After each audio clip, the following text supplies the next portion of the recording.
በስመ አብ ወወልድ ወመንፈስ ቅዱስ አሐዱ አምላክ አሜን። ረቡዕ የሚነበብ የሚደገም ድርሳነ ማሕየዊ ነው። አንደኛ ምዕራፍ። አንድ አምላክ በሚሆን በአብ በወልድ በመንፈስ ቅዱስ ስም በእውነት አምነን ለዓለም ሁሉ ቤዛ የሚሆን ዓለምን ሁሉ የሚያድን የመድኃኔ ዓለምን የሞቱንና የመከራውን ነገር የሚናገር በዕለተ ረቡዕ የሚነበብ መጽሐፍ ይህ ነው። በነጋም ጊዜ ጌታችን ኢየሱስን ይገድሉት ዘንድ የካህናቱ አለቆች ጸሐፊዎችና መምህራን ተማከሩ። ከእስር ቤት አውጥተው በጽኑ ገመድና ሰንሰለት አስረው ወደሚፈረድበት አደባባይ ወሰዱት። ከቀያፋ ቤት እስከ ፍርድ አደባባይ ድረስ 133 ጊዜ በተነጠፈ ድንጋይ ላይ ጎተቱት። ያለ ርኅራኄ መቱት። ብዙ በደበደቡትም ጊዜ ፈጽሞ ከምድር ላይ ወደቀ። ዳግመኛም እየደበደቡ ከፊታቸው አቆሙት። እሱ ግን መቆም የማይቻለው ስለሆነ ወደቀ። እየደበደቡም በእውነት ክርስቶስ አንተ እንደሆንክ ገልጸ ንገረን አሉት። ጌታችን ኢየሱስም አላምን አላችሁ እንጂ እኔስ ነገርኳችሁ። ብጠይቃችሁም አትመልሱልኝም ወይም አትተውኝም። ነገር ግን እላችኋለሁ እንግዲህ የሰው ልጅ በእግዚአብሔር ኃይል ቀኝ ተቀምጦ ታዩታላችሁ። ሁሉም የእግዚአብሔር ልጅ አንተ ነህን አሉት። ጌታችን ኢየሱስም እኔ እንደሆንኩ እናንተ ትላላችሁ አላቸው። ስለ እሱ ምስክር ለምን ትፈልጋላችሁ? እነሆ እኛ በአንደበቱ ሲናገር ሰማ ነው አሉ። ሁሉም በአንድነት ተነስተው እየደበደቡ ወደ ጲላጦስ ወሰዱት። ጲላጦስም ወደ እነሱ ወጥቶ ይህን ሰው ወደ እኔ ያመጣችሁበት ነገሩስ በደሉስ ምንድን ነው አላቸው። አይሁድም መልሰው ክፉ አድራጊስ ባይሆን ወደ አንተ ባላመጣ ነውም ነበር አሉት። ጲላጦስም እናንተ እንደ ሕጋችሁ ፈርዳችሁ ቅጡት አላቸው። አይሁድም ማንንም ልንገድል እኛ አይገባንም አሉ። በማናቸው ሞት ይሞት ዘንድ ስላለው ለእነሱ ሲያመለክታቸው ጌታችን ኢየሱስ የተናገረው ነገር ይደርስ ይፈጸም ዘንድ ነው። የሚሞተውም ተሰቅሎ ነው እንጂ በድንጋይ ተወግሮ አይደለምና። ያን ጊዜውን አይሁድ በጌታችን በኢየሱስ ላይ በሌባና በወንበዴ ፍርድ ፈረዱበት። ያስያዘውም ይሁዳ የሞት ፍርድ እንደተፈረደበት ባየ ጊዜ ተጸጽቶ ከሕዝቡ መምህራኖችና ከካህናቱ አለቆች የተቀበለውን 30 ብር መልሶ ሰጣቸው።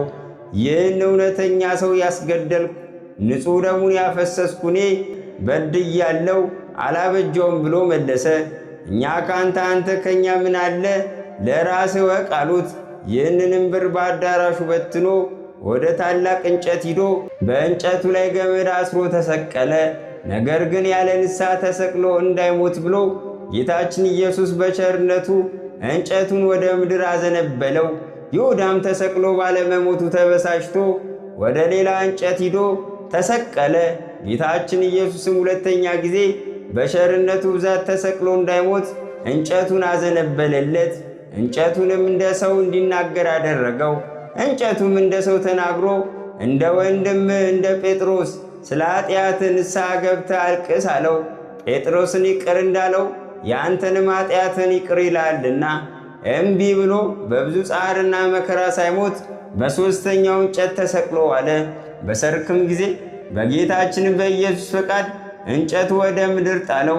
በመከራም 40 ቀን ተቀምጦ ንስሐ ሳይገባ በክፉ ሞት ሞተ። ወደ ምድር ወርቆ ጎኑ ተቀዶ አንጀቱ ወጥቷልና። የካህናቱም አለቆች ብሩን ተቀብለው ወደ ቤተ መቅደስ ልናስገባው አይገባም፣ የደም ዋጋ ነውና አሉ።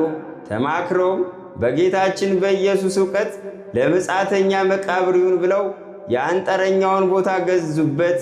ጌታችን ኢየሱስ ለድሆችና ለእንግዶች በሕይወታቸውም በሞታቸውም አለኝታቸው ነውና። ይህም ቦታ እስከ ዛሬ ድረስ የደም ቦታ ሲባል ኖረ። የእስራኤል ልጆች የተስማሙበት ክቡር የሆነ የጌታ ዋጋ 30 ብር ተቀበሉ ብሎ ነቢዩ ኤርምያስ የተናገረው ያን ጊዜ ተፈጸመ። ለአንጥረኛ ቦታ ሰጡት በማለት እግዚአብሔር እንዳዘዘኝ እናገራለሁ ያለውም ደረሰ። አይሁድም ጌታችን ኢየሱስን ጲላጦስ ወዳለበት ቦታ ወሰዱት። ሲገባም አይተው ከዚያ ቦታ ቆመው የነበሩ ጦሮች ሰገዱለት። አይሁድ ግን ጦሮች ስለሰገዱለት ተቆጡ። ወደ ጲላጦስም ዘንድ ገብተው በከንቱ አሜታቸው አሙት።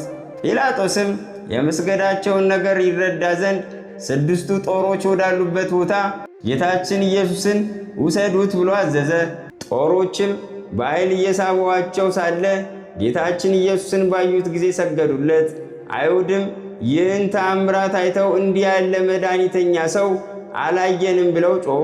ከዚያም ጲላጦስ ጦሮች ወዳሉበት ቦታ ወጣ። በጲላጦስም ፊት ለጌታችን ለኢየሱስ እኚህ ጦሮች 3 ጊዜ ሰገዱለት።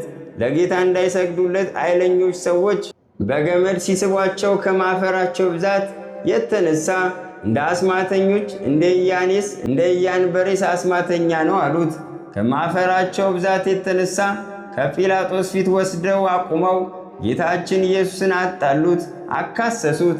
ለቄሳርም ግብር እንዳይሰጡ ሕዝቡን ሲያስክዳቸውና ሲከለክላቸው አገኘ ነው እያሉ እሱም የእስራኤል ንጉሥ ነኝ ይላል።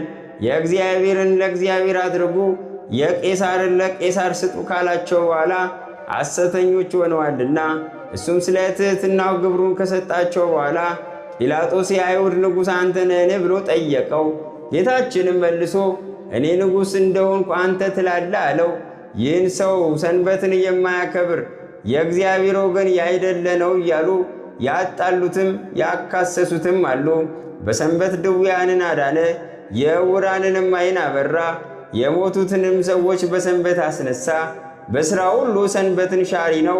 እንዲህ ሲያጣሉት ሲያካስሱት፣ እሱ ግን ምንም አልመለሰላቸውም። ዳግመኛም ጲላጦስ እኚህ ይህን ያህል ሲያጣሉ ሲያካስሱ አትሰማቸውምን አለው። ጌታችን ኢየሱስም ሹሙ ፈጽሞ እስኪያደንቀው ድረስ አንዲት ቃል ስንኳ አልመለሰም።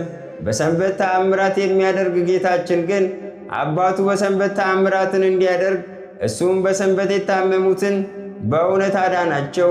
የዕውሮችንም ዓይን በሰንበት አበራ፣ የሞቱትንም በሰንበት አስነሳቸው። ሁለተኛ ምዕራፍ። በአዳራሹም ውስጥ እጁ የደረቀች አንድ ሰው አገኘ። አይሁድ ግን ያጣሉት ያካስሱት ዘንድ በሰንበት ያድነው እንደሆነ ብለው ይጠባበቁት ነበር። ጌታችን ኢየሱስም ይህን እጁ የደረቀችውን ሰው ተነስተ በመካከላቸው ቁም አለው። በሰንበት በጎ ማድረግ አይገባምን? ወይስ ክፉ ማድረግ? ሰውም ማዳንን ነው ወይስ መግደል ብሎ ጠየቃቸው። ዝም አሉ። ጌታችን ኢየሱስም በዓይኑ አይቶ እጅህን ዘርጋ አለው። እጁንም ዘረጋ፣ ድና እንደ ሁለተኛው ሆነችለት። ፈሪሳውያንም ከዚህ ወጥተው ጌታችን ኢየሱስን ይገድሉት ዘንድ ከሄሮድስ ሰዎች ጋር ተማከሩ። ጌታችን ኢየሱስም ከደቀ መዛሙርቱ ጋር ወደ ባሕሩ ወደብ ሄደ። ያደረገውንም ተአምራቱን ሰምተው ብዙ ሰዎች ተከተሉት። የታመሙትንም ሰዎች ሁሉ አዳናቸው። ነገር ግን እንዳትገልጹ ብሎ አስጠነቅቃቸው።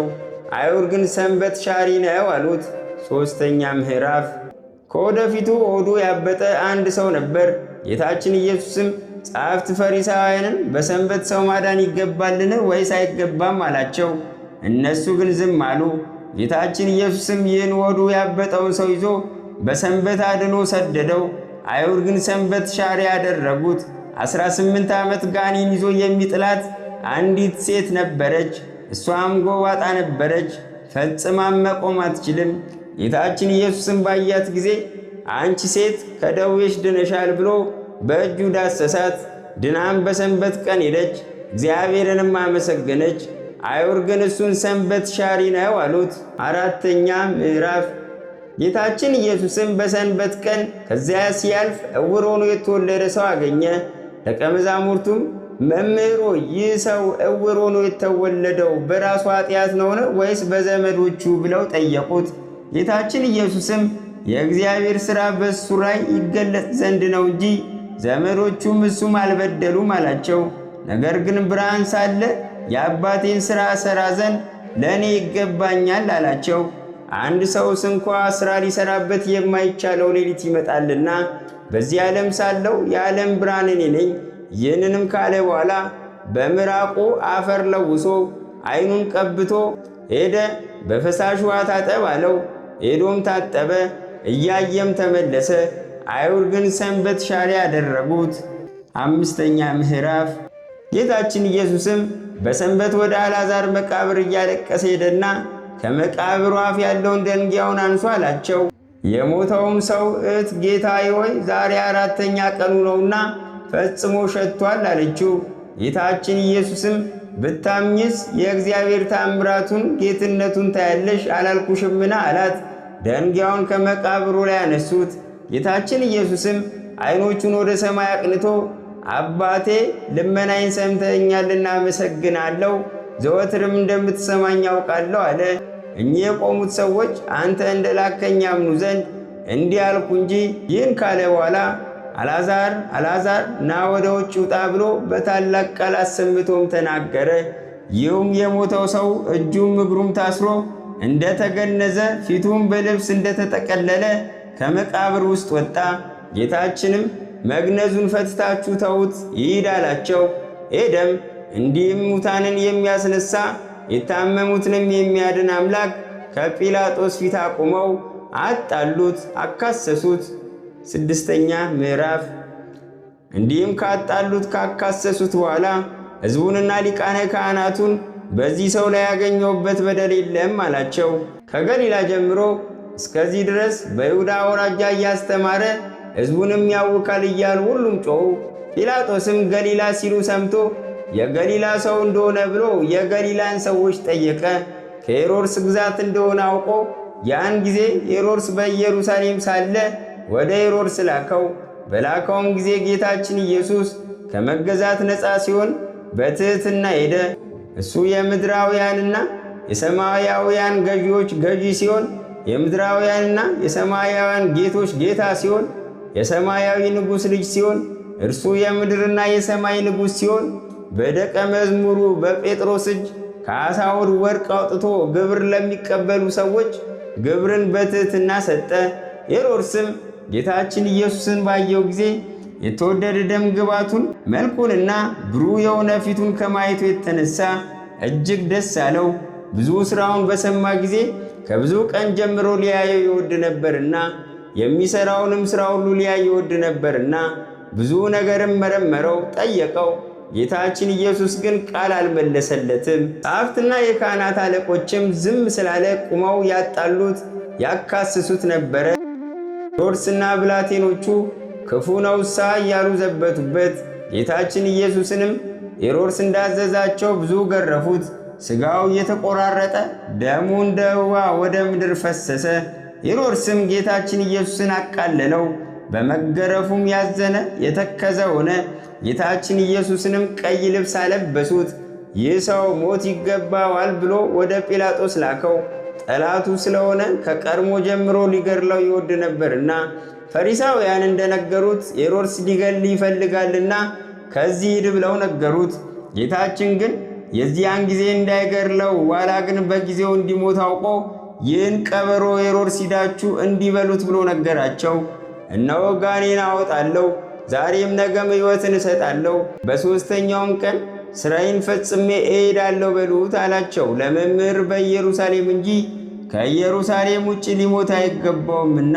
በዚህችም በመከራው ቀን የፍቅርና የእርቅ ቀን፣ የይቅርታ ቀን፣ ኃጢአት የሚሰረይባት ቀን፣ የሕይወትና የደህንነት ቀን ናትና ከቀድሞ ጀምሮ ጸብ ክርክር የነበራቸው ጲላጦስና ሄሮድስ ያን ጊዜ ተፋቀሩ።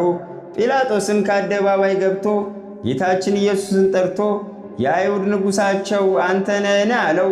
ጌታችን ኢየሱስን መልሶ ይህን የምትናገረው ከልብ ነውን? ወይስ ሌሎች ሰዎች ነገሩ? አለው። ጲላጦስም እኔ አይሁዳዊ ነኝን?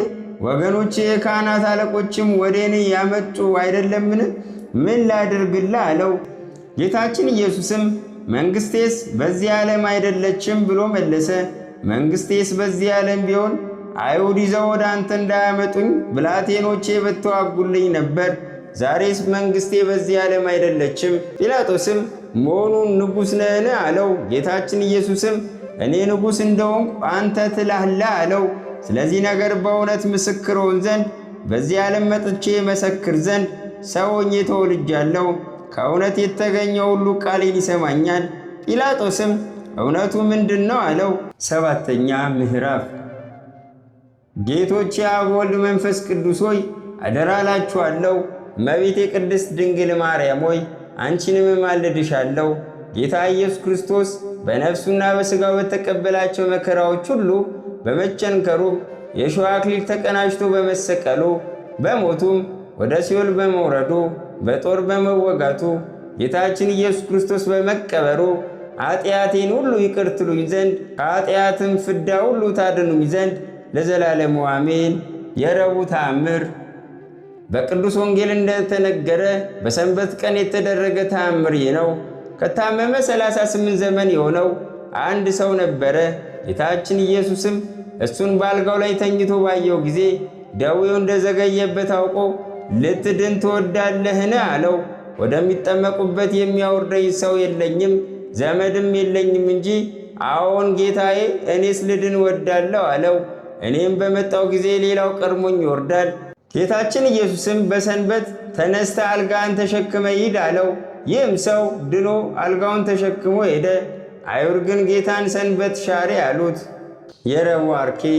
ሊገድሉ ተባብረው የካህናት አለቆች ባንተ ላይ የተማከሩብህ በሰው ፍቅር ገመድ የተያዘ ክርስቶስ ሆይ የቸርነትን ነገር በመናገር አያልቅም። የትሕትና ምስጢሩ ቀዋሚ ነው። በነግ ከግዞት ቤት ያወጡ ክርስቶስ ሆይ ከቀያፋ ቤት ጀምሮ እስከ ፍርድ አደባባይ በተሳለ ደንጊያ ላይ አይሁድ የጎተቱ በየዕለቱና በየወሮቹ ጠብቀኝ፣ ቸር እረኛ አንተነ እንደምንደኛም አይደለህምና። ጦሮች በአይሁድ ፊት የመንግሥትን ገናናነት ይገልጡ ዘንድ በፊት የጦሮች ራሶች የሰገዱልህ ክርስቶስ ሆይ ወደ ጲላጦስ ቦታ ባገቡ ጊዜ አቤቱ አንድ ሳይቀር ዕዳዬን አጥፋ፣ ቁጥሩ ፈጽሞ ብዙ ነውና።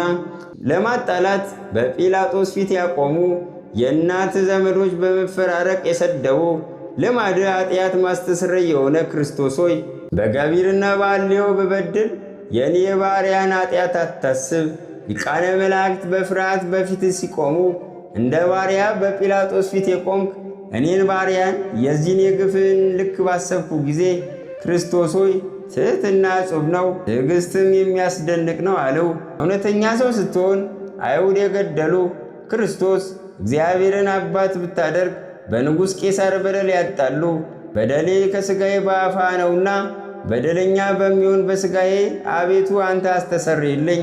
ክርስቶስ ሆይ ሁለቱ የካህናት አለቆች ከመረመሩ በኋላ አይሁድ የንጉሥ ወንጀለኛ ነው ባሉ ጊዜ ሄሮድስና ጲላጦስ የመረመሩ ከክርስቲያን ወንድሞቼ እኔ ትንሽ ነኝና እኔን ባሪያን በሦስተኛው ሰማይ አንግሰኝ።